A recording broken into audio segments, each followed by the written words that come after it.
ஹரஹர சங்கர ஜெய ஜெயசங்கர. நினைத்த காரியம் கட்டாயமாக நடக்க மகா பெரியவா போக சொன்ன 7 கோவில்கள். காஞ்சிபுரத்தில் வார தீர்த்தங்கள்னு சொல்லக்கூடிய 7 குளங்கள் இருக்குது.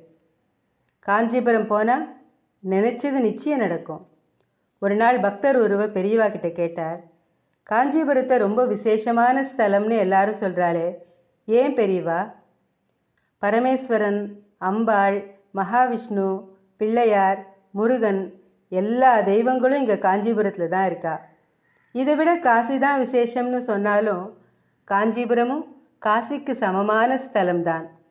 உனக்கு தெரியுமா, இங்கே காஞ்சிபுரத்தில் 7 குளம் இருக்குது.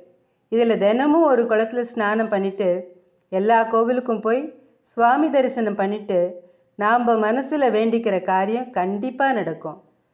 சீரியஸாக பேசின்னு இருந்தவர் திடீர்னு ஒரு நமட்டு சிரிப்போடு தன்னோட சிஷ்யனை பார்த்தார்.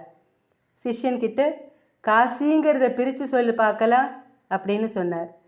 அவரும் காசி காசி அப்படின்னு சொன்னார். சரி, காஞ்சியை பிரித்து சொல்லு பார்க்கலாம் அப்படின்னார். கா இஞ்ச் ஜி காஞ்சி அப்படின்னார். பாத்தியா, காசிக்கும் காஞ்சிக்கும் ஒரு இஞ்சி தான் வித்தியாசம். சிஷ்யர் அதிர்ந்து போனார்.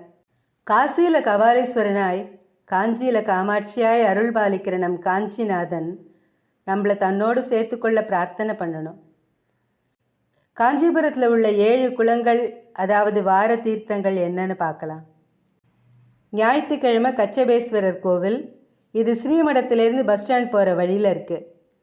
இந்த குளத்துக்கு எதிரில் சூரிய பகவான் கோவில் இருக்குது.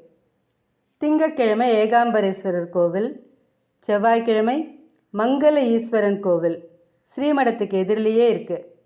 புதன்கிழமை திரு காளீஸ்வரர் கோவில், வியாழக்கிழமை காயா ரோகணீஸ்வரர் கோவில், வெள்ளிக்கிழமை காமாட்சி கோவில், சனிக்கிழமை சர்வதீர்த்தம்.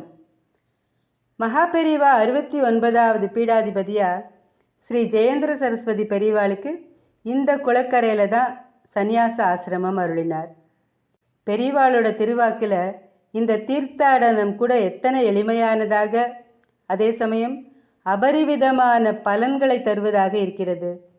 மனதில் நினைத்த காரியம் நடக்க, எண்ணியது நிறைவேற, வாழ்வில் தடைகள் நீங்க மகா பெரியவர் போக சொன்ன இந்த 7 கோவில்கள் இவைதான். மகா பெரியவா அருள்வாக்கு. எந்த செயலையும் அதற்குரிய தர்மத்தோட முறையாக செய்யணும். முறை பிறழும்போது அதற்கான பின்விளைவுகளை ஏற்றுத்தான் ஆகணும். நமக்கு நியாயமாக தோன்றது இன்னொருத்தருக்கு அநியாயமாக தெரியலாம்.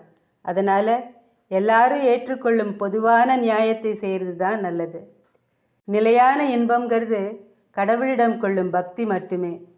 ஆசாபாசங்களில் நாட்டம் இருக்கிற வரைக்கும் எல்லாருக்கும் கஷ்டங்கள் இருக்கத்தான் செய்யும். ஒருவனுக்கு பணமும் பதவியும் இருக்கும்போது உண்டாகும் சுகத்தை விட அதை பாதுகாக்கணும், பதவி போயிடக்கூடாதுங்கிற எண்ணம் தான் அதிகமாக இருக்குது. உலகத்தில் இருக்கிற எல்லாருமே நான் தான் புத்திசாலி, நான் தான் ஒழுக்கமானவன்னு நினச்சின்னு இருக்கா. அதே மாதிரி இந்த உலகத்தில் என்ன மாதிரி யாருமே கஷ்டப்படலைன்னு நினச்சின்னு இருக்கா. அது தப்பு. அவரவர் தகுதிக்கேற்ற பிரச்சனை அவரவர்களுக்கு இருக்கத்தான் இருக்குது. நம்ம கோபம் எதிராளியை மாற்றாது, மாறாக நம் மீது மேலும் எதிர்ப்பை வளர்க்க செய்யும். அதனால் கோபம் இரு தரப்பிலும் வெறுப்பினை அதிகரிக்கவே செய்கிறது. கோபத்தை விட வேண்டும். ஸ்ரீ மகா பெரியவா திருவடிகளே சரணம். ஹரஹர சங்கர ஜெய ஜெய சங்கர. காஞ்சி சங்கர காமகோட்டி சங்கர.